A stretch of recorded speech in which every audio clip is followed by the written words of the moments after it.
What's happening, everybody? Welcome to a brand new episode of Phightin Words. Anthony SanFilippo survived the doubleheader yesterday. He's here. I'm Bob Wankel. I survived the second game yesterday because I sat 5 rows behind home plate and had about 10 beers, and it was needed to get through that. Start by Aaron Nola. So Anthony is going to bring you the astute, informed, journalistic opinion of what we watched yesterday. And I'm going to bring you the drunken, enraged asshole perspective of what we saw yesterday, at least at night. And that's what we like to do here. It's all about balance. It's all about perspectives, mixing it up a little bit. And it wasn't all bad for the Phillies yesterday. They split a doubleheader against a red-hot team. There's no shame in that. But obviously, Anthony, there's one thing in particular that I think everybody wants to talk about this morning, on this lovely Thursday morning, and that would be Aaron Nola. Here we are again talking about Aaron Nola, and I don't know how you want to do this. Do you want to do is this guy cooked? Is this the demise of Aaron Nola? Do you want to just talk about how awful he was in isolation last night? Like, what are we doing here with Aaron Nola this morning? Yeah, after spending 13 hours in the rain at the ballpark yesterday, although it actually got nice by the end of the game last night. Very nice. By like the fifth inning, I was like, this is a great night. Yeah, it was actually a pretty good night at the end, but it was miserable from the time I got down there. I actually had to change clothes. That's how wet I was when I first walked into the building. So I was kind of miserable as it was, and then I got to watch that pitching performance. And as an ardent Aaron Nola defender over the years, this is a time when the first time I could sit there and say, the concerns that people have about Nola are finally worth considering, because I've felt in the past that he was unduly criticized. And now I look at it and say, there's something not right, and it's not anything that's really measurable right now. And that's what the concern is to me, Bob. He says he feels fine. He says he feels healthy. You look at his velocity, and it's on par with what it usually is over his career. It's right at his average. He didn't have great movement last night, and that ultimately hurt him. And the fact that Thompson put him back out for the fourth inning hurt him even more. But the reality of it is that every pitch he was throwing, and he couldn't get guys out. He got a lot of 2-strike counts. I know the home runs weren't really 2-strike counts, but other than that, he had a lot of balls that were hit hard off of him with 2 strikes, and guys got on base. And like, you got to be able to finish those guys. And there was no finish last night. 12 or 13 balls in play last night from the Cardinals against him in 3 2/3 innings that were 95 plus off the bat. Yeah. It's not good. No, it was not good. It was not good. So, there's no doubt last night statistically was the worst start of his career. And probably overall was. And I asked the question afterwards. I asked Rob directly, like, you saw him struggling in the third inning. Like, why the hell did you put him back out in the fourth? And his response was, well, you kind of expect that guy to figure it out. And we've seen it many times, right? We've seen it many times where Nola's had a bad inning and he comes out and he gives you the next 3 are good and whatever. Like, we've seen that, so you kind of understand. But last night was a different animal. It was a different type of bad. It was a next level bad. And like, we could tell first inning really that he didn't have his stuff. I'll be honest with you. I mean, again, like, I was directly behind the plate. Not that I take in 162 games a year like that, but I had an opportunity to get a unique vantage point last night. And I think I texted you in the second inning and was like, he has nothing. Like, everything, the fastball up, the breaking ball was loose. The whole thing, I was just looking at it going like, this is a problem, because he actually survived the first inning. I mean, he had that could have been a lot worse than it was. Yeah. I mean, and you just saw the swings they were getting, and it's like, I know it's a doubleheader.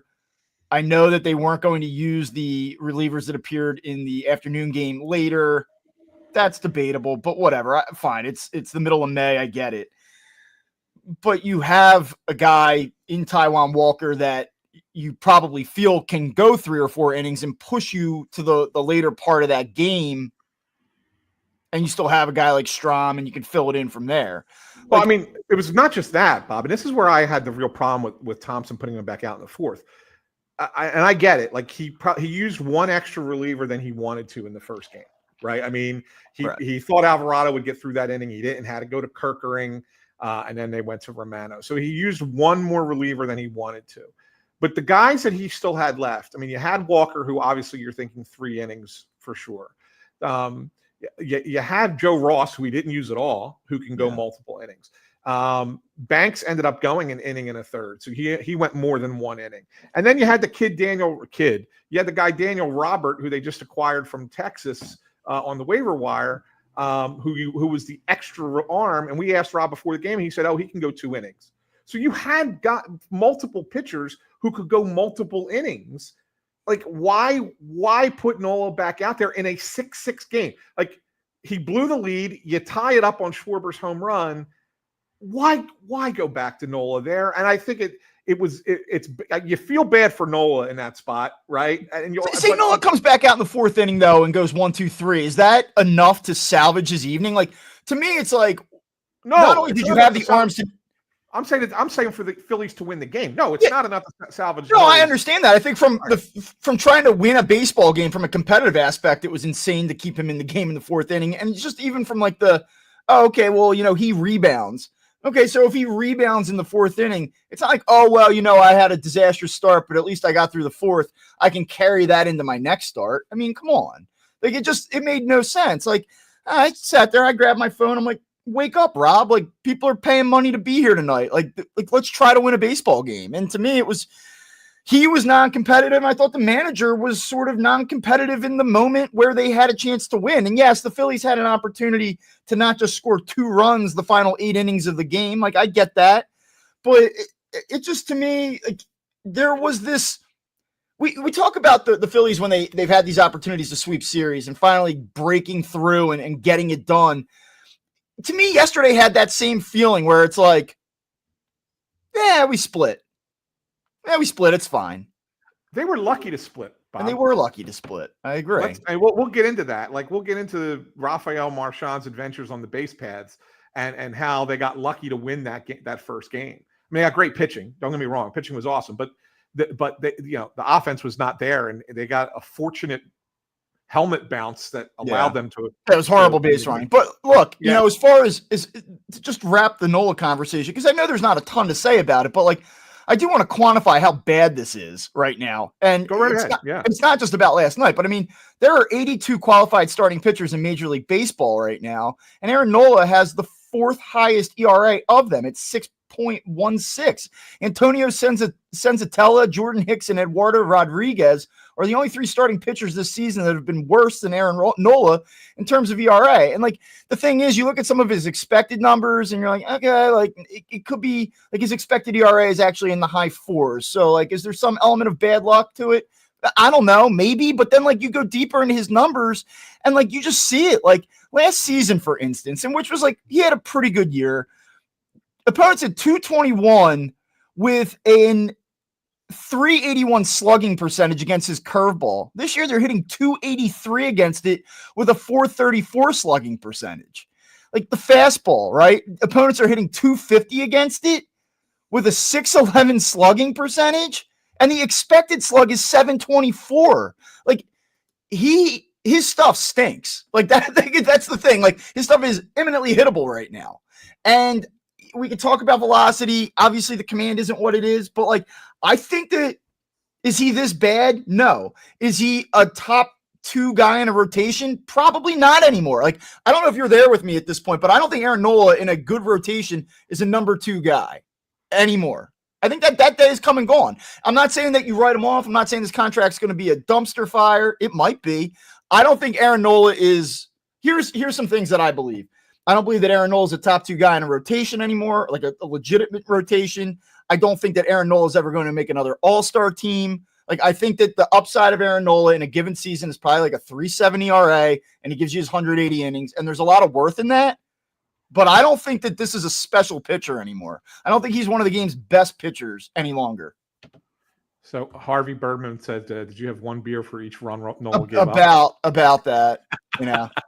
I wasn't driving last night, so yeah, he's certainly not a number 2 now, right? no, and that's the thing. I'm not going to get on here and be like he's done, he's cooked, he's baked, he sucks. Like I'm not going to do that. But I just don't think he's one of the 30 best pitchers in baseball anymore. Like he's just not. Well, currently he's not. That's for darn sure. Do you think he gets back there? Can he? I mean, I don't know. I think he has the ability as a pitcher. Look, and pitchers all age differently, right? And so you never really know.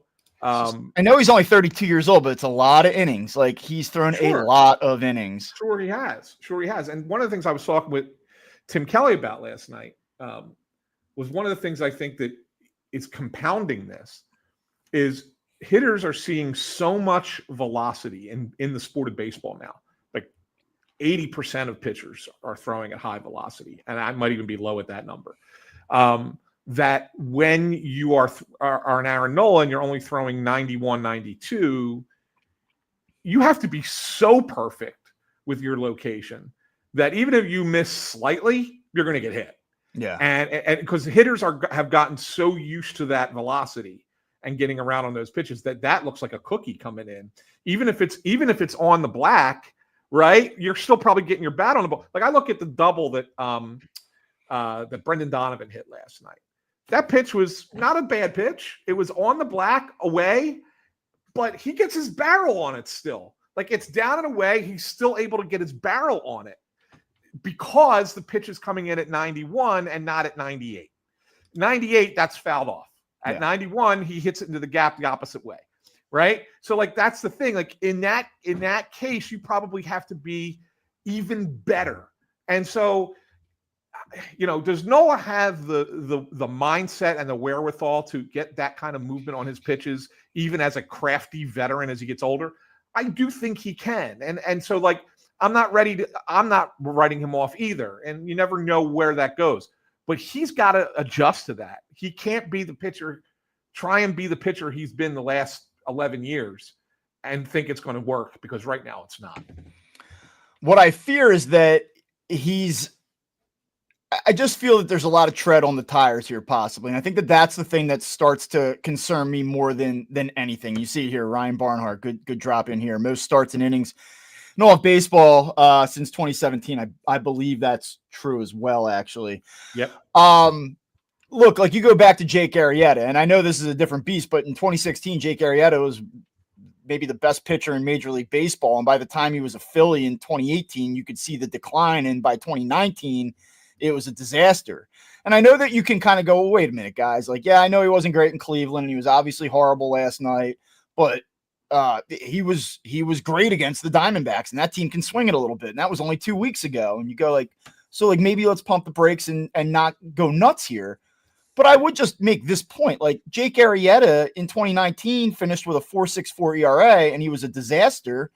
And like you can isolate starts that Arrieta had early in the season that year, even where, hey, it's April 12th against the Marlins. He went 7 innings. He had 8 strikeouts to 1 walk and only allowed 4 hits. Like I want to say that Aaron Nola has done it as recently as 2 weeks ago, so clearly he can do it again. But is he going to do it with the regularity that we've seen? Is he going to be able to do it with the consistency that we've seen? Yeah, the consistency is the issue, Bob. Like I know his first 4 starts of the season were not, velocity was down in those games, and there was not a lot of a difference between fastballs at 89 and changeups at 84, right? Like, so, that was part of the problem. In those first 4 games, he had a 6.65 ERA. His next 4 starts, all against good teams, all 4 against good teams, 3.33 ERA, right? 2 of those starts were really good, Cubs and Diamondbacks, and the other 2 were solid. The Mets start probably would have been even better if Thompson doesn't put him back out in the 7th inning, because he had no bullpen and he was trying to push 1 more inning out of that game. But so you looked at those 4 starts against good teams and said, okay, it's there. That's at least Aaron Nola, right? Low 3s ERA, keeping you in games against really good teams. That's what you want out of him. Right. But then last night happens. And that's where you're talking about the consistency, right? Yeah. Like you can't have 4 bad games, 4 good games, and now start another run. No, because what that equates to is a guy that throws 160, 70 innings. He's a usable piece. but he's more of a back of the rotation type of guy at that point where you just don't know what you're going to get from start to start. And unfortunately, and I feel like this has been a common thread with the Phillies, is that they do signings and then we immediately talk about the contract and go, wow, that's a lot of money at a lot of years. I don't feel great about it. And the thing is, like, this isn't Aaron Nola's final year in Philadelphia where you go, all right, well, maybe he figures it out and then we can turn the page. I mean, you're committing another, if I'm not mistaken, what, 24 plus for 5 more years after this one? Yeah. It's a lot of money. That's a lot of money for a guy that you're like, I don't know if I feel great about this. Yeah. Robert Mallard said at 7, the game was at 7:00. The game was 5-1. He had a meeting for 45 minutes and the game was 9-7. Saul Nola had 9 earned runs. It was shocking, but somehow not surprising. And I think a lot of people are feeling that way, Bob. I think there are some narratives with him that are a little off, that are wrong, and people shouldn't push them. But I do think it's not wrong to feel that way now when he's out there pitching in a game.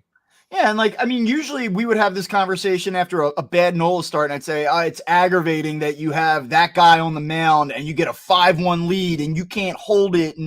But I think the conversation, it is annoying, but I think the conversation is so concerning that it's less about the game and losing the game last night.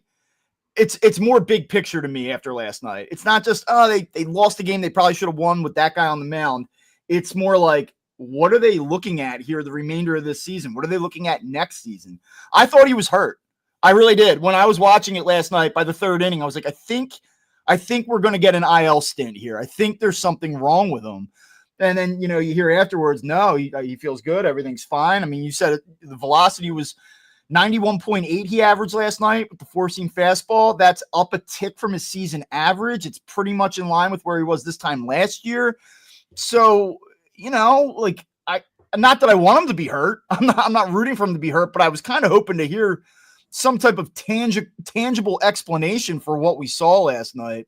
A little concerning. I'm a little bit concerned. One thing I will say, as we have this conversation, like, he cares. Like, he's not a guy that, like, I got my bag, I'm done. And I saw some people tweet that last night, and it's probably more out of frustration than anything. But one thing I think needs to be stated here, I'm not a big time believer. I really haven't been a huge Nola guy historically. I don't think he's an elite level pitcher anymore. I hope he makes me eat my words, but I think he's a good guy, and I think he very much cares. And I think that he is probably as upset as anybody about what's happened this season, certainly what happened last night. And so I would just say to, like, fans that, not that you shouldn't boo him, not that he doesn't deserve to be booed or anything like that, but just if you're watching him thinking, he got his money, he doesn't give a shit, like, that's not that guy. And no. I will say that for him.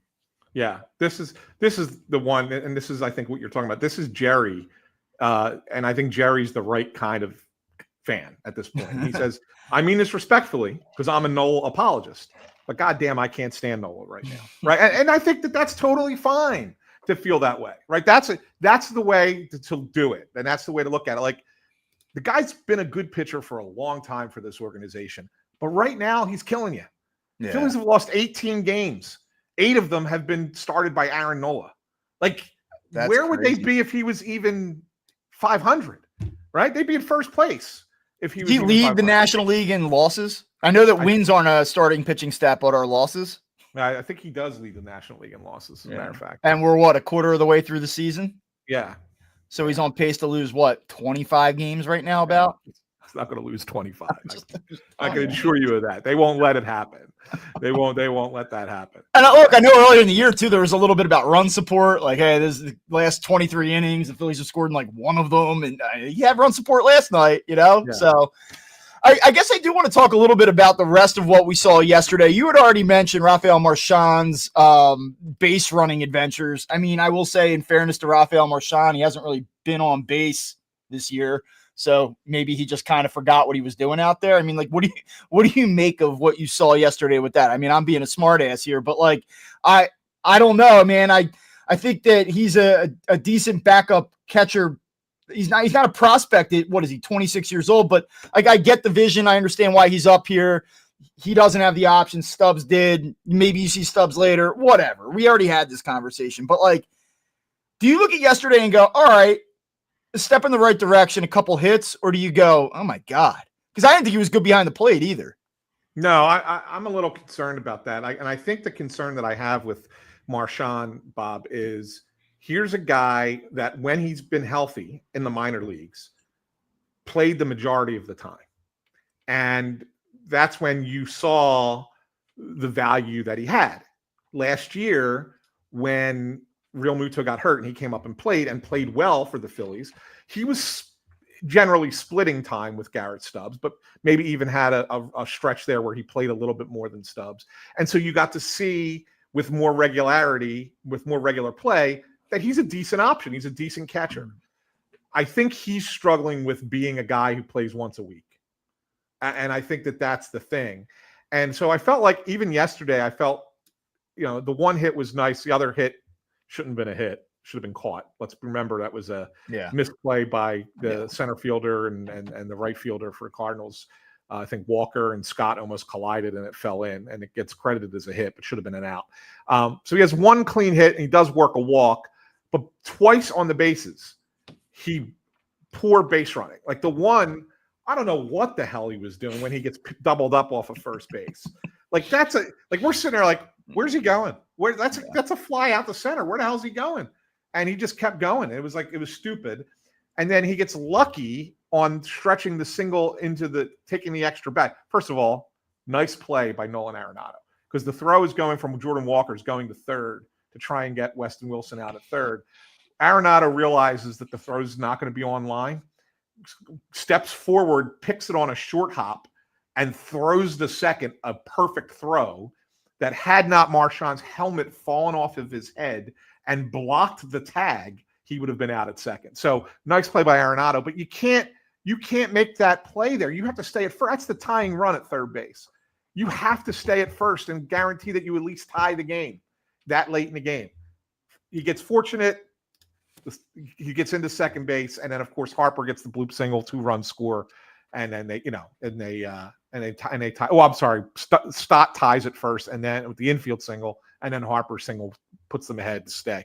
I just wonder, Bob, like, is Marchan a guy that you can put out there once a week and get production? Like, I don't think there's a skill in that. And so my question is it about the lack of physical repetition and just not being as sharp, or is it that he knows he's struggling, he wants to lock down this spot so desperately that it's a mental thing, it's a pressing thing, it's more about trying to impress, trying to do too much, whether it be behind the plate, whether it be hitting, whether it be on the bases? Like, is what we're seeing maybe a guy that physically can do it and is just trying to figure it out on the go, but is just mentally having some struggles with it? Or are we looking at a guy who just might not be equipped to do it the way that certain backup catchers that have mastered that role have been able to do it?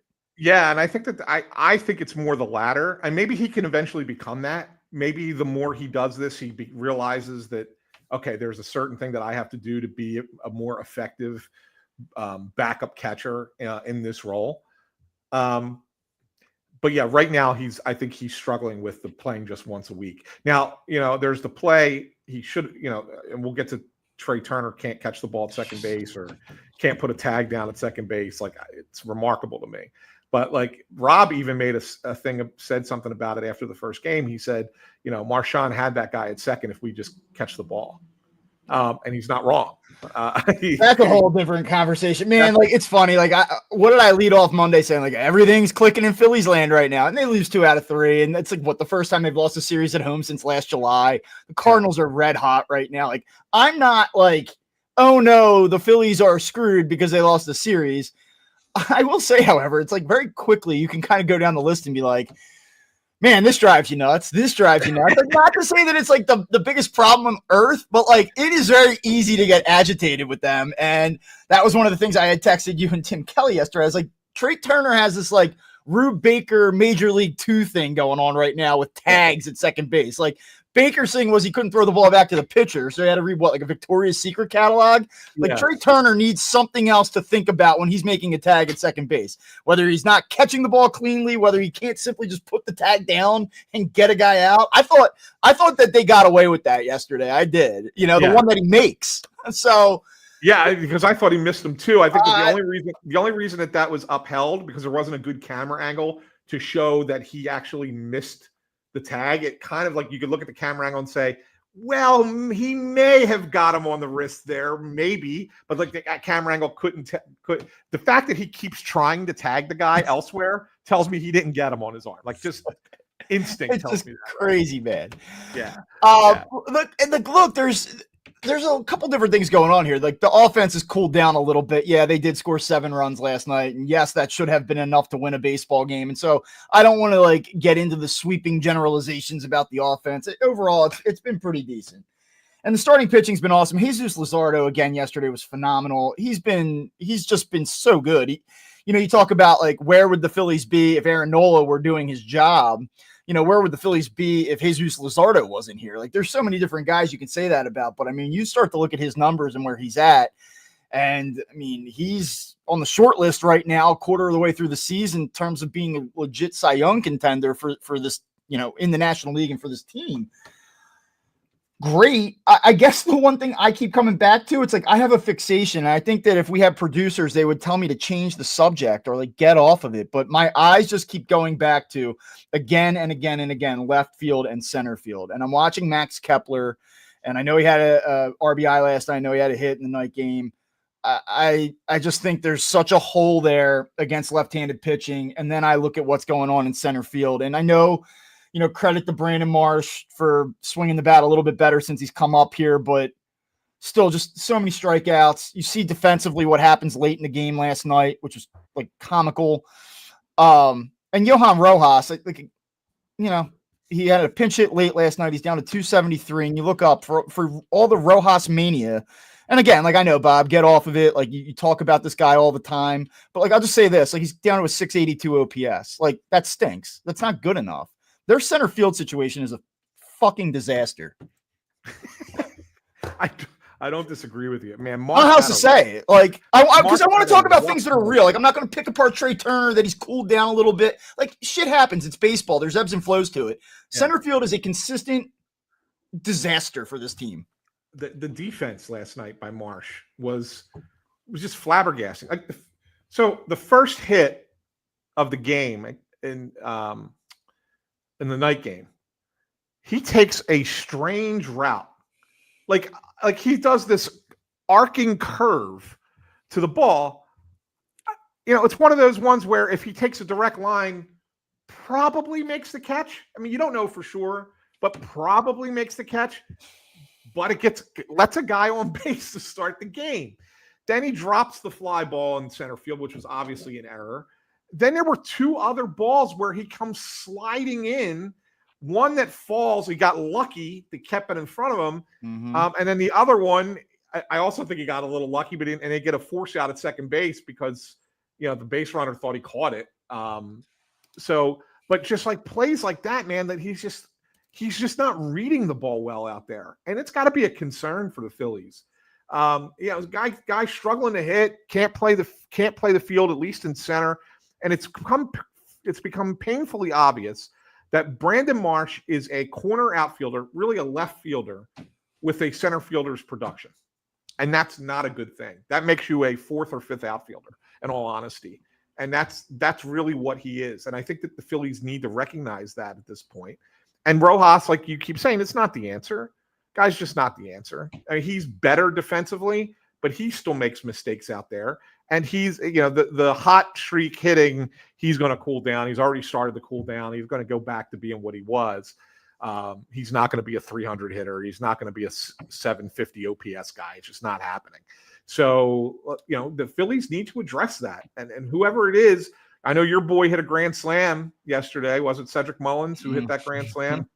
And unfortunately, I mean, I'll be honest. I mean, he sucks too right now. I mean, he had a hit yesterday, but he's really been struggling the last couple of weeks. But I at least think he gives you like a sense of professionalism. But that's kind of where we're at this point, man. Yeah. I don't know. Like, you just bring up StatCast here, and he's not really qualified by innings played on some of the other defensive metrics to even be ranked. But, like, fielding run value, 18th percentile, which grades out as poor. Like, it's nothing we don't know. Like, he's not a center fielder, Brandon Marsh. And Yeah. you said it, he's probably fourth or fifth outfielder. I'm not saying he's not a Major League Baseball player, and he can hit a little bit, I think, when he gets going. But this idea that you're going to try to compete with these two guys out there, coupled with a player that you have on both sides. And like Nick Castellanos, a couple hits last night. I think he's hitting 285 right now. He's doing a nice job. OPS like 750. I don't think that it's worth $20 million a year, but Nick Castellanos is having an okay year. There's just so many imperfections though with that outfield dynamic. And I look at Kepler, and I know he heated up for a little bit here, but like they need more out of him. And the vulnerability is just there. And when you look at this team, I think it's a pretty good team that's going to win a lot of games. But we did say this back in March, like, you have to be able to enjoy wins. You have to be able to enjoy success. And if you can't enjoy the fact that they had won all those series in a row, and you can't appreciate the fact that they're in a pretty good situation this morning. I mean, I know they're not winning the division right now, but they're in a good spot. They're playing good ball. They're on pace to win about 95 games. If you can't find enjoyment out of that, then that sucks, right? But if you're going to be real about what the expectations are and what the end game is, I think you have to focus in on the problems that are real. So I think that's a real problem. And that's why I'm going to keep coming back to it. And let me present it to you. I'm going to just keep coming back to it. That's fine. Let me present it to you this way, because I don't disagree with you. So in baseball, platoon situations aren't necessarily a bad thing. Like, there are teams who have great success playing with platoons. Okay. But normally you're not running 3 platoons on your team. No. And right now the Phillies are in effect running 3 platoons. They are platooning in center field. They are platooning in left field. And they are doing a half platoon at third and second, with Sosa getting the time, either replacing Stott against a lefty or occasionally filling in for Bohm at third base. So they're effectively running 3 platoons at once. Is that too much for a team that wants to win a championship? Does that speak to the depth of the team, or does that speak to the fact that they don't have the right starters? It's probably that. It's hard because like they have so many names on this team, right? And this is the thing that's really strange. And part of this goes back to Bryce Harper too. Like, he needs to be better. And in the past, we've seen him go through funks where he gets a big hit, or you see that opposite field home run where he stays on it. And you go, that's the swing. Here he comes. It's about to go. And for whatever reason, he can't get started. Like, he can't maintain any momentum. And I think that's part of what goes into what I'm talking about here. But to me, it feels like they need another dude. Like, and this team is supposed to be filled with dudes. And so when you have guys that are high profile, big time names, big contracts, you would think like tweaks here, tweaks there, fringe additions would be what would tighten this up. But I look at it and I feel like you're another like legitimate starter away positionally from competing, from being like a team that you really look at and say, I believe in a 7-game series that they will beat the Mets. I believe in a 7-game series that they will beat the Padres, that they can beat the Dodgers. Like, right now, not saying that it would require an act of God to go win a postseason series or 2 and make a World Series run with this current group, but I think we all feel it. Like, I know there are a lot of people out here that think this team stinks. Like, I just don't. Like, I think there's a good team, but like, good isn't good enough, right?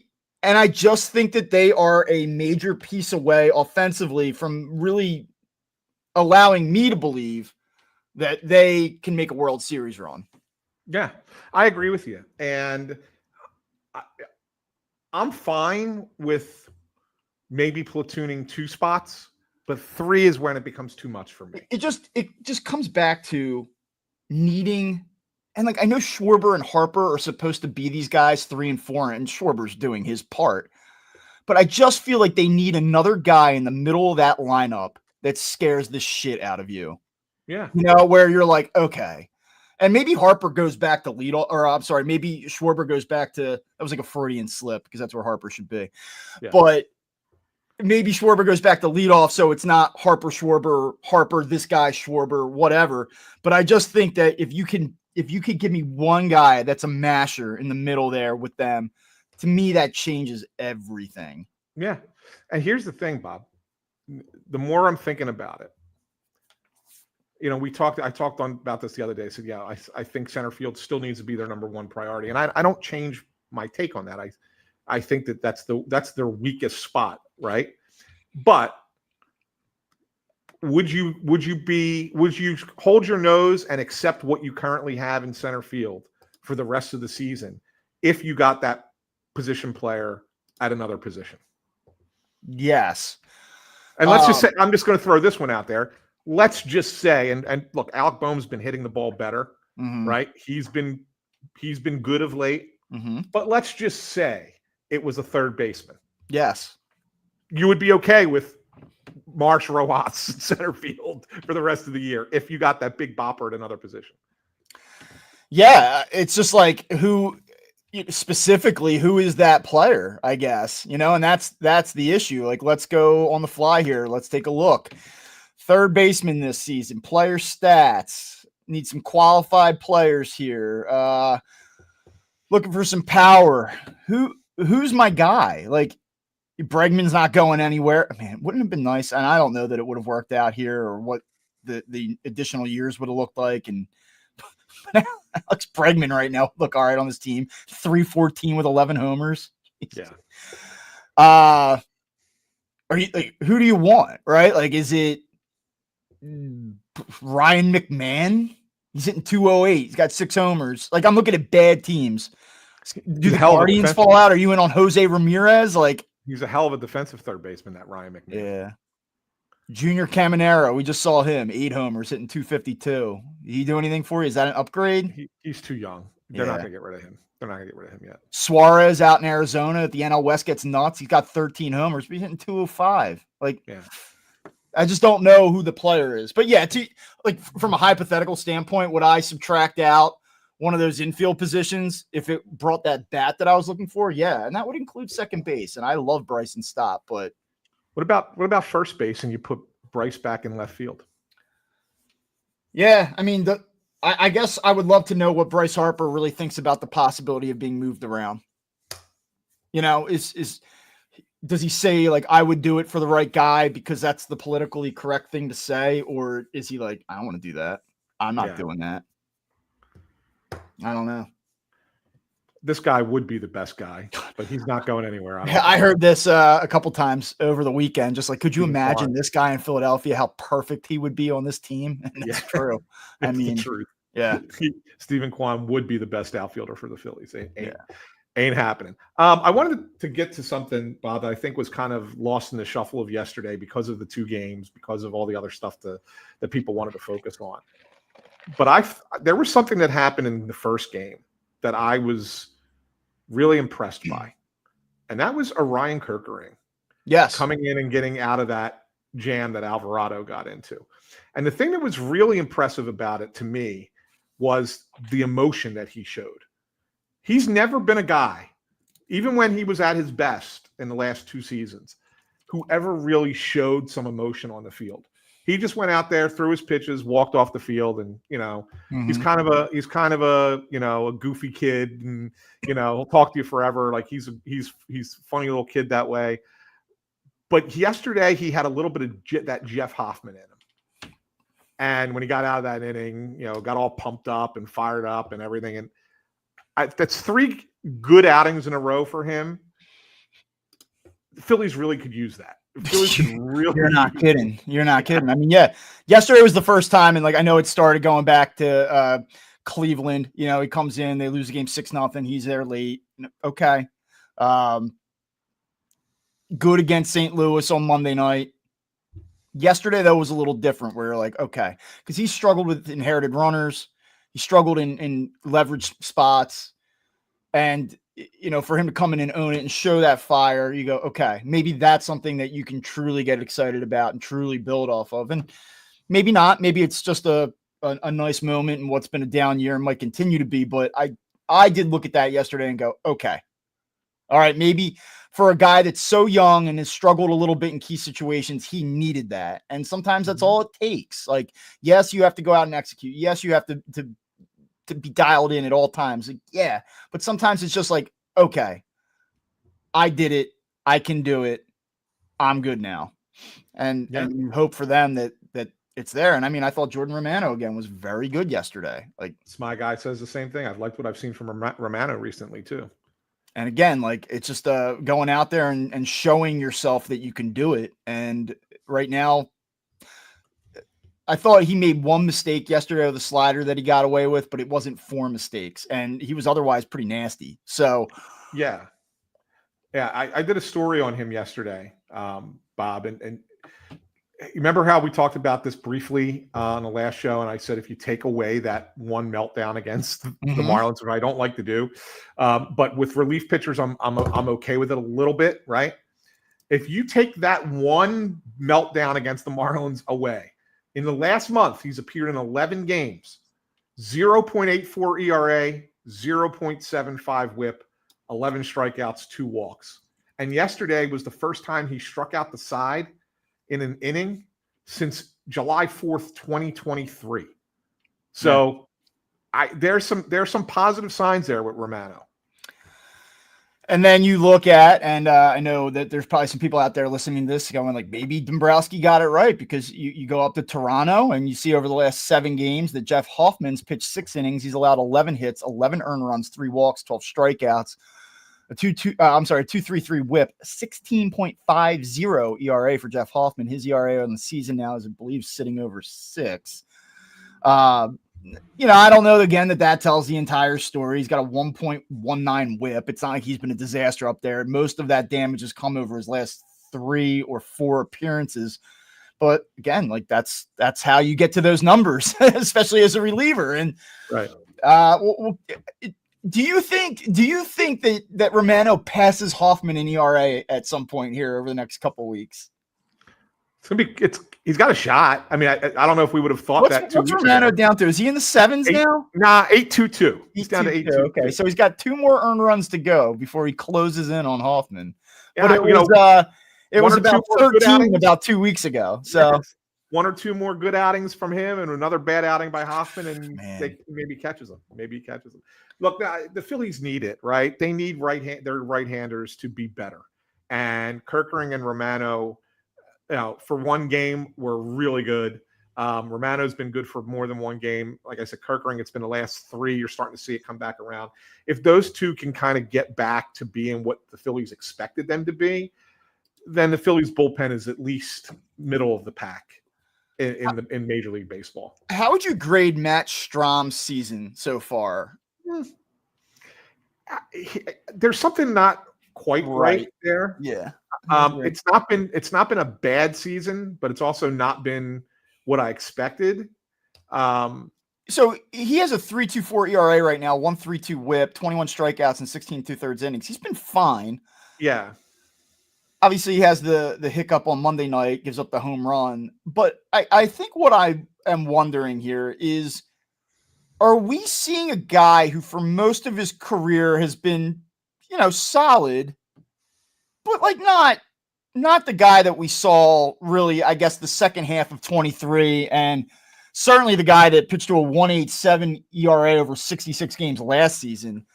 Like, are we just seeing maybe like a regression to what Matt Strom really is, which is good, but he's not elite tier good?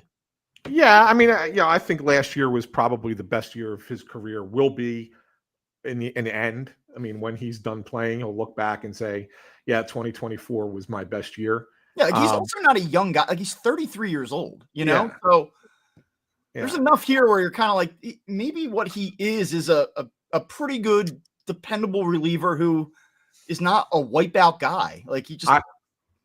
I thought it was notable that they didn't use him in either game yesterday, because he gave up that home run, and then after he gave up that home run the other night, Thompson was asked about it, and they felt that like the velocity was a little bit down, and because they just felt like he probably didn't have the the right build up at the beginning of the year, and then he was trying to do it at the major league level, and maybe gets a little bit of a dead arm situation there. So you have the off day Tuesday because of the rain. 2 games yesterday, he doesn't pitch. Another off day today. Like, that's a lot of time that you're not pitching him. And I feel like that was intentional. I felt like that was really, really intentional to not use Matt Strahm if they didn't have to in those 2 games yesterday. Yeah. Maybe they think that giving that arm a little bit of rest, he'll come back and look a little bit more like himself. But I think that there is a underlying concern that the Phillies aren't saying out loud really right now with where he's at. Yeah, so just from year to year, 24, he struck out 11.35 batters per 9. This year it's 11.34, so the K per 9 is right on. Walks, he's jumped from 158 to 270. Hits 5.17 to 9.18. Like, the whip is going from 0.75 to 1.32. He's still getting strikeouts, but it just looks like he's behind. And what I guess I'm hoping is that he is a little behind, and the Phillies are trying to protect him as he builds back to where they want him to be in terms of the stuff. I guess the worry is that this is the stuff. And if it is, like, you can get by with that. I mean, he's still a good arm, and he's had an okay year. But I think there's this idea that, like, well, he's wiped out from the left side. You know, that box is checked. And, like, I just wonder if what you've seen so far is kind of what it's going to be. Yeah. I don't think it's wrong to worry about that and say, is this just what he is? Is he regressed back to what he should be? And he's not the pitcher he was a year ago. Which is, like you said, is totally fine. He still has a role in that bullpen, and, will still be a good reliever, but maybe he's not the lights out guy that you thought he was. So we'll see. I think that's a time will tell. Let's take a look at how, like, the next, 7-8 appearances that he has go, and then really kind of reassess at that point. But yeah, I think that's definitely something to monitor and keep an eye on. One more thing from yesterday, Bob, that I wanted to talk about with you. Kyle Schwarber's on-base streak finally comes to an end during the first game yesterday. Goes 0 for 4, finishes at 47 consecutive games reaching base, which is pretty remarkable. It's only been done 99 times in the history of baseball. I mean, let's be honest. That's something that's hard to do, right? It's pretty good. Then he comes back out in the nightcap and he hits his 15th home run. He is keeping pace so far with Aaron Judge. Tied for the major league lead in home runs with Aaron Judge. Can he keep pace with Judge all season is the question. Well, you hear people talk about the season Aaron Judge is having, and it's like, how can he keep this pace, right? Like, what he's doing is just unbelievable. It's Bonds-esque. Yeah. And then you just have Kyle Schwarber quietly, at least on the power front, right there with him, right? At least on the home run front, I should say. I don't know. Maybe if here's what I would say: like, if can he keep pace with Aaron Judge? If he starts to be less dynamic as a hitter and goes up there and his sole intention is to hit home runs, which we've seen him be in the past, sort of, then maybe. But I just think maybe over time, like, as Kyle Schwarber is trying to be a more complete hitter, I think that the home run pace is probably going to decline. And I think the Judge is likely to probably maintain, like, right now, what do they have, 15 apiece? Is that correct? Yes. So if I'm not mistaken, let's just do this real quick. I think it's a 57 pace. I have it right. Well, I'll tell you what Judge's is right now. It's 57. Yeah. Now the difference is that Judge is also projected to have 45 doubles, and I think Schwarber only has like 3 or 4 doubles this year. Am I wrong about that? I don't think Kyle Schwarber has many doubles. Yeah, I don't know. Okay, so all that said, like, do I think that Aaron Judge is a better bet to hit 57 home runs this year than Kyle Schwarber? I do. I think that Kyle Schwarber probably finishes in the high 40s, and I think the Judge is going to crack 50. Yeah. I think that's right. But it would be fun for Schwarber to kind of be in that. Would that do anything for this city, or are we all so miserable now that, like, the home run king, like that chase, if they were even up going into September, is that something we would do? Is that a storyline? Look, we haven't had one, Bob, since Howard, right? Yeah. Ryan Howard was the last one to win the home run thing. That's when he had what, 57 himself, right? That's crazy too, because we've had home run participants, like home run derby participants, like Alec Bohm. Yeah. Who hit? It's only hit 2. You got to witness an Alec Bohm home run last night. Yeah, I was like, that was a. If I were still a betting man, and I'm not anymore, that would have been one I placed. Yeah, I know that would have been one I placed. There you go. But yeah, I mean, I think it would be cool, to have that, especially since Judge and Ohtani gets so much publicity nationwide. I think the people in the city would get behind like a home run race with Schwarber in it because it would elevate some national attention. And I think that that's one thing that fans in this city crave for their players. Yeah. Like they hate when the national attention is on other teams and not their own. They hate it. Absolutely hate it. And now they don't like, and then you get the Eagles schedule release and you go, well, you wanted the attention. You got it. You got it. So yeah, like I kind of think that's a thing. I think that would be kind of cool. I'm not saying that, hey, Kyle, go out there and, stay in the race, do whatever you can to stay in the race. Just play the game the way it's supposed to be played and let the chips fall where they may. But if we're in August and both of these guys are sitting at like 40, 41, like that would be fun, man. That would be a fun finish to the season, like to have Schwarber and Judge kind of neck and neck for the homer race. I think it would be cool. I could go for that. I think that they better be in the playoffs though, right? Like if they're chasing a playoff position and it's like, I don't care, save your home runs. Who cares? This fan base is not going to gravitate towards that as much as I think you think they will. I think everyone's like, yeah, whatever, just win the World Series. Maybe.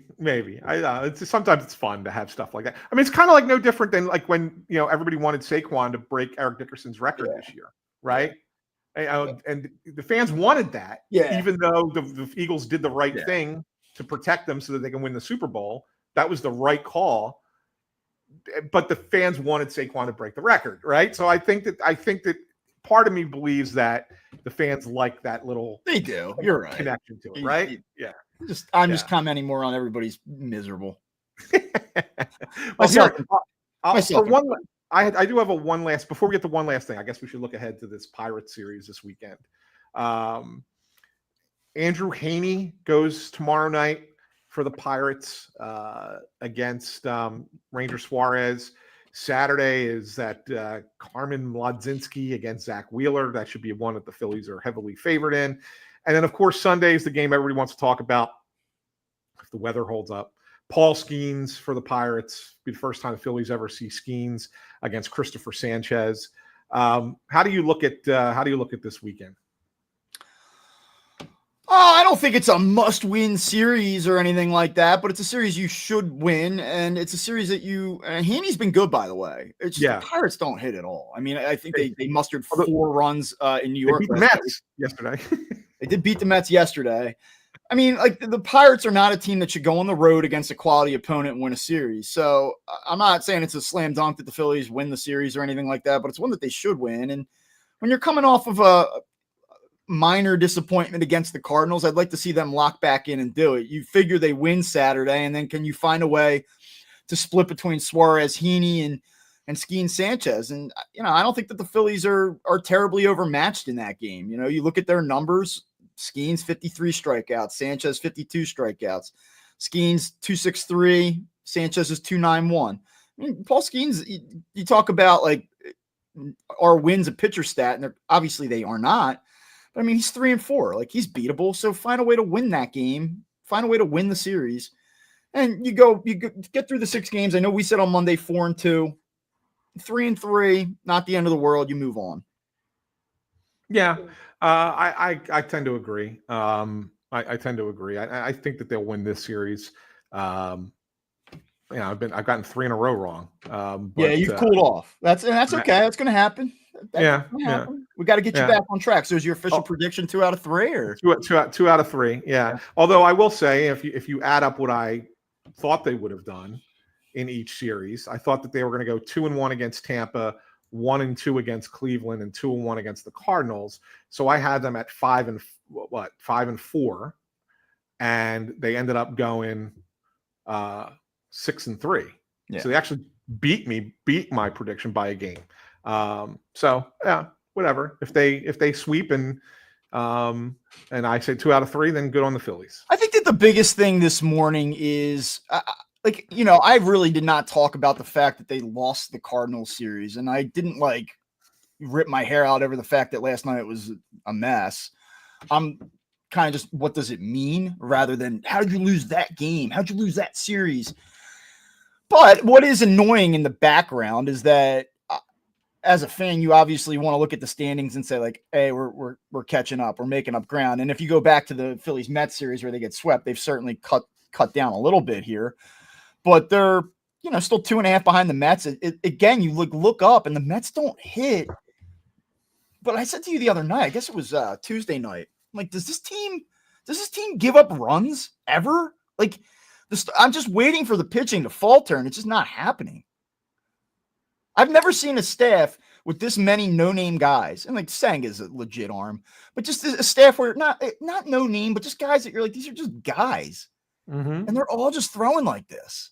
Yeah, they are. And I know it's baseball regression. It's only a month and a half, in time. I agree, but it does kind of make you wonder, what the hell is going on up there? What do they have in scouting? What do they have in pitching development that is allowing these guys to thrive to this degree?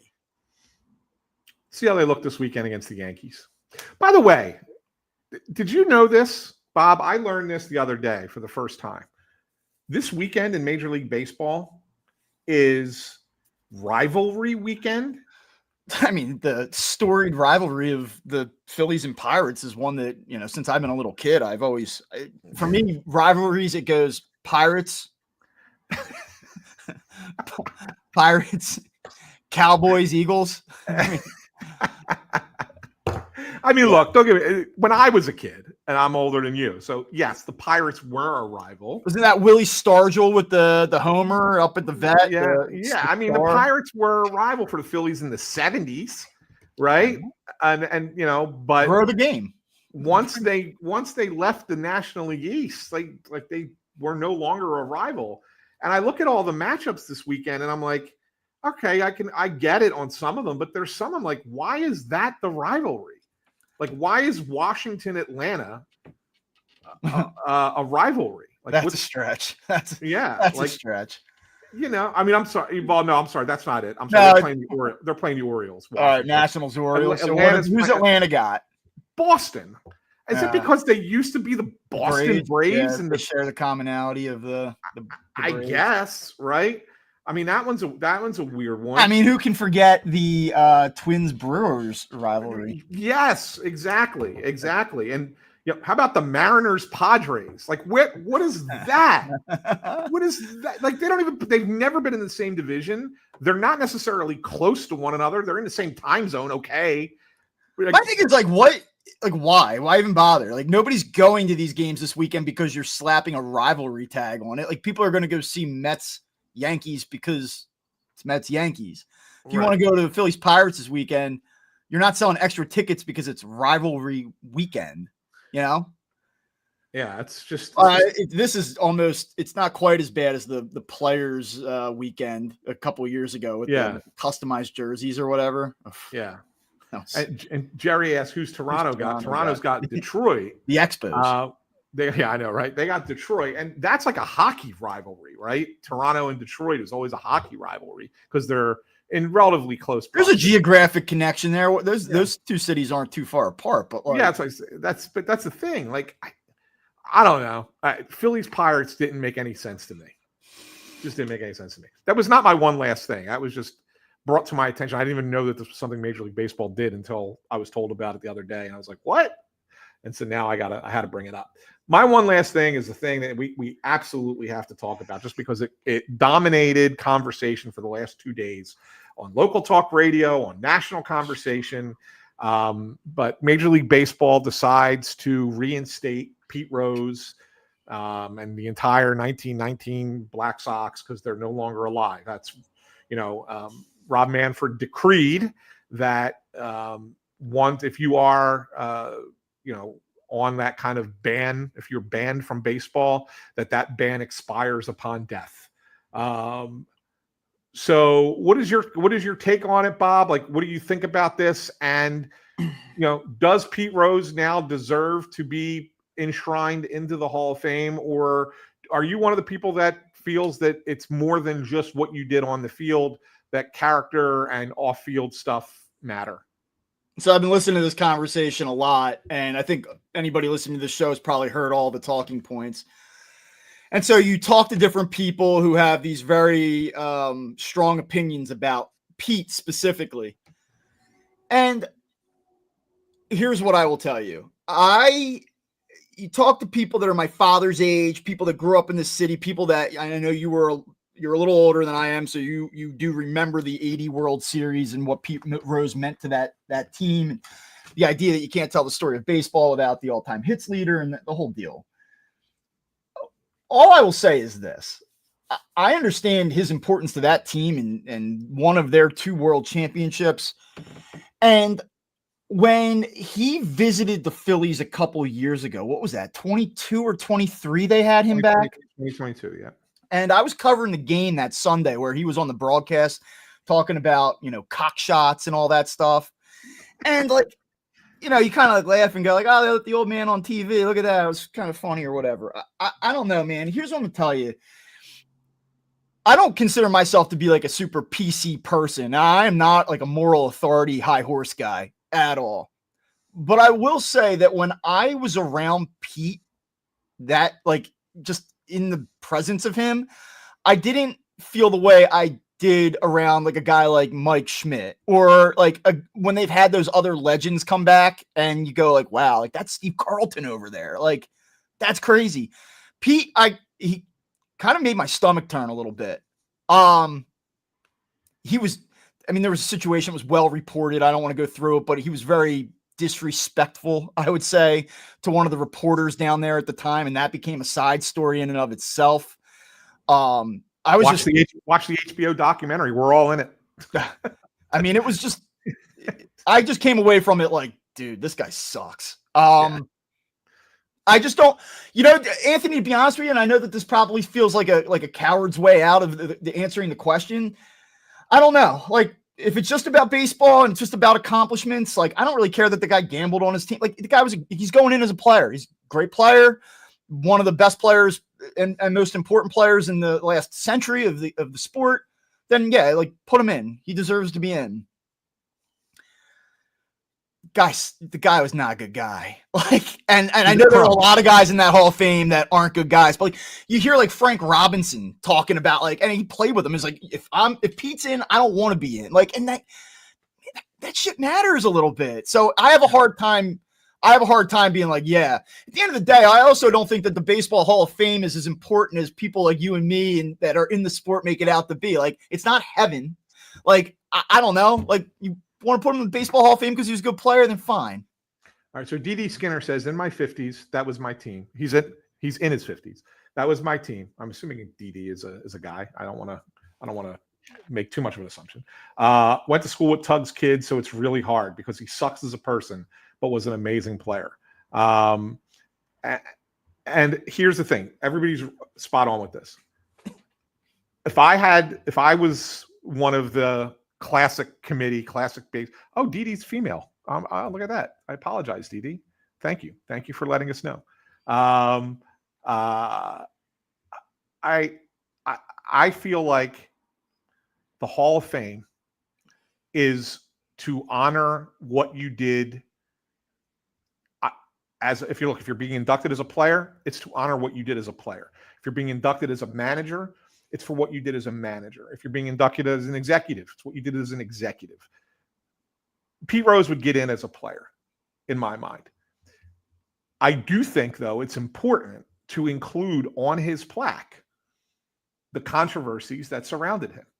And I think that I don't think it would be wrong to go back, if you have any player that's in the Hall of Fame, to identify the controversies surrounding their name on their plaque, because that tells the story of the sport. Right. And that's what the Hall of Fame is there for. It's to recognize the greatest players, but it's also to tell the story of the sport. If you took a silent vote, I think most people would say that they think he should be in the Hall of Fame. Like, I really do. I think that most, especially in this area, yeah, I think most people would say, like, he should be in. And yeah. I know certainly people of a certain age group. I think the younger the age group gets, the less likely you'd be inclined to want to put him in. But yeah, I agree. And I don't know if he's going to get in on the first shot in 2028. You think he gets in eventually? I do think eventually he does. It really will depend upon who's on that committee and when, because those committees are made up of actual Hall of Famers, and there are certain players that will push hard for him. What do you think about the Phillies' response to the Manfred decision? I thought it was fair. I thought it was a fair response. I thought the fact that nobody made a statement except for Mike Schmidt does speak volumes about where the organization is with him. But at the same time, the organization invited him back, right? And I think that they invited him back and then got burned. And so now they're like, that's enough. We're washing our hands of this. We're not going to besmirch the guy now that he's dead, but we're also not going to promote. What do you think about Manfred's decision to do this after Pete Rose died? I heard, I think Joe DeCamera was banging this drum the other day that it's like sort of it's cowardly that they waited until he was dead to do this. If you were going to do it, you should have just done it. I think it was done intentionally this way. I'm sure it was, because I think that there's enough people who believe that he didn't deserve the right to celebrate his own accomplishment. Right. And that might sound harsh to sit there and say, we're going to wait till you're dead before we put you into the Hall of Fame. But his family doesn't deserve, to wait any longer. Like, let his family celebrate the fact that he was a great baseball player, and then the sport recognizes that he was a great baseball player. And so that they can have some peace of mind to say, yeah, our dad made a lot of mistakes in his life, but at least he got recognized for the good things that he did. And so therefore, like, I think that that's a healing thing for the Rose family. And I don't think it besmirches the sport in any way, shape, or form. Yeah, I think my initial my where I kind of land on this is it's quite literally not for me to decide. I am okay with giving him the opportunity to be elected by the appropriate people as they sift through all of the different considerations. And if that group happens to decide that he gets in, I say, like, okay, that's, I'm not going to revolt. And if they say there's just too much here, we're just not going to do it, I'm not going to say that that's some type of injustice that he's not been enshrined. Like, it's kind of where I fall on it. I mean, it's almost like to say, I think it's a compelling topic, and I wish that I had more of a definitive take on it. I just don't. Yeah. I just will tell you, I think the one thing of this entire conversation that came out of my mouth that I would reiterate is that when I was in his presence, I was not in awe. I was kind of like, dude. Oh, there's no doubt about it. There's no doubt about it. Like, there was nothing that I liked about the man. That's like my dad's, like, from the player, he's like, that is the guy. Like, that's the guy. Like, when you grow up and you're a ball player, like, that's what you got to play like. And, so I'd always heard, like, yeah, you got Pete Rose. Like, yeah. Watching him play. That day that he came back to Philly was so bad. It was so bad. Yeah, it was. It really was. I'm telling you, it's the best part of that. It's a 3-part documentary that they did on HBO. I think it came out a little over a year ago. So you can find it. I think it's called Charlie Hustle. The one episode is all about that day in Philadelphia. And we weren't even aware that we were being filmed by a documentary crew. We had no idea. But we're all in it, Bob. You and I are in it. Like, I didn't even know that. Great. Yes. Yeah. You're there. You're in it with Sweet. me. So we're all in there. And that episode is the one that makes your skin crawl about the guy.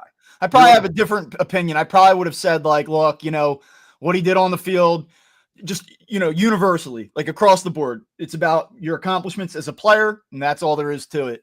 And that day kind of just, like, I kind of went, man, because the thing is, like, you make mistakes, and people that like show remorse or people that change, like, there's something to be said for that. Pete almost sort of like, it felt like leaned into it. Like, yeah, he did lean into and it. you're like, He okay, did. man, like if that's what you want to do, then that's Yeah. cool. But as someone who got to watch him play, and I Yeah. got to watch him towards the end of his career, but at the same time did get to see him play, you could see why that guy was considered one of the all-time greats in this. It's funny too, because I mean, he played forever. I mean, he played for 24 years, but it is funny. Like he like, even like his years where, like, for instance here, let me see if I can come up with something like 1980, like the 1980 Phillies. He was the guy, right? He had 42 doubles. He had 185 hits that year. He had 282. Like, would I have liked Pete Rose as a player? Because, like, I'm looking at his 706 OPS and going, like, dude, like, you're an infielder and you had a 706 OPS. He's the first baseman. Yeah, first baseman. Like, OPS plus that season was 94. Yeah. I don't know. Like, would I have been a Pete Rose guy? He kind of, by the time, I mean, he played a lot of the 80s, but quite honestly, he wasn't particularly great in the 1980s at that point. No, but he was 80 in 1980. He was so clutch. Yeah, he was just so clutch in 80, and the things that he did and the plays. I mean, he was like, I mean, from 63 to like 79, his numbers are very good. I mean, yeah, he's hitting 335, 348, 316, 338. Yeah, I mean, you got to remember. I wonder how I would have looked at him as a player. Yeah, I mean, it was a different era. It was an era where he was the top of the lineup guy and just need to get on base. And so you're hitting 282. And what was his on base percentage that year? I closed it. Ah, okay. Probably 360. Yeah, probably whatever. Like he would get on base a lot and make stuff happen. And so like he was a true top of the order. How old were you in 80? 6. Okay, so like these are like your formative baseball years, probably, right? I still remember 80. I was at. I mean, I've written a story. I won an award for a story I wrote about being at Game 6 of the 1980 World Series and not seeing the final out because my dad and my uncle wanted to be. Yeah, I remember that. Yeah, yes, I remember that. It's the truth. But yeah, and I was 6, and so I don't really remember him when he was with the Reds. Yeah, I asked that because that's kind of what I was driving at. Like, what did Prime Rose Big Red Machine look like? Yeah, I don't remember the 70s very much. Just snippets here and there. 1980 was the first baseball season that I have recollections of being at games and remember where I was for when certain things happened. I could tell you that I was at my aunt's house when Bake McBride hit the walk-off homer against the Expos and the Phillies took a 1.5 lead over them in late August, and we were watching it and celebrating. I can remember being sick on the couch when they had the big rally in the NLCS against the Astros and watching it with my dad. Like there are things that I remember about. I don't think I could have survived that Astros series. I've watched it. Like I've actually watched those games full game through, right? All on YouTube. I recommend to people, if you've never done it, if you don't remember, sit through the 1980 NLCS. You know what happens, and even knowing what happens, you're on the edge of your seat. Yeah, you're actually as I was watching, I was like, how does this happen? Like, how is this even? How are they going to do this? Yeah. My dad, for what it's worth, and not that he's like Mr. Baseball, but he's like, that's the greatest series I've ever watched in any sport, which probably is hyperbole, but I mean, I've heard people say Phillies Astros is like a top all-time series. It is, and there's no question. And I don't know where it ranks with other series, but it's certainly got to be amongst the conversation of the top 10 in baseball all time. Like it was that intense, that good from start to finish. That Astros team was legit. That was a legit baseball team. They were probably better than the Phillies, in all honesty. And the Phillies just had a little bit more moxie and were able to pull it out. But yeah, what a great series. So we carried this on for a little bit longer than we probably wanted to, Bob. But I think that was a good conversation. Yeah, like I don't. One last thing on that, like it's like you host a baseball show. You're supposed to have an opinion about everything. Like, and I kind of feel like come on, man, drop the opinion. Say how you really feel. Just like really, it's just kind of where I'm at. I'm like, I don't know, whatever. Yeah. But I do hope, for another baseball fan kind of thought, I do hope that Shoeless Joe Jackson gets his, because that guy got screwed over. Yeah, he did. By Kennesaw Mountain Landis to be included in that group of players, and he ended up losing at least 5 years of a Hall of Fame career because of it. The guy hit .316 in that World Series. He didn't know what he was signing when he signed the document. Like, come on, man. Like, that's just not right what happened to him. So I do hope, if it's one or the other, I hope Shoeless Joe goes in before Pete Rose. Yeah. So there you go. Back at it Monday. Yeah, we'll be back at it Monday. Yeah, we gave you a little bit of day early because of the off day today. We decided to do this today instead of tomorrow, also because I have to go to the Rick Tocchet press conference tomorrow. So got to go do some flyer stuff tomorrow morning. So we decided to do Phightin Words here a little bit early this week. So we will get back with you on Monday after the Pirates series this weekend and look at the road trip out west for Colorado and Oakland next week. But in the interim, please subscribe to Phightin Words on Apple Podcasts, Spotify, Amazon Music, Pandora, wherever you get your podcasts. But we love it best if you subscribe to it right here on YouTube. If you're watching, click that thumbs up.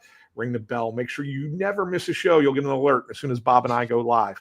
And if you're listening in the podcast feed, you can subscribe on YouTube. If you go to youtube.com/@Phightin Words, that's how you find us there. So for Bob Wankel, I'm Anthony SanFilippo saying have a wonderful weekend, everyone, and we will talk to you on Monday.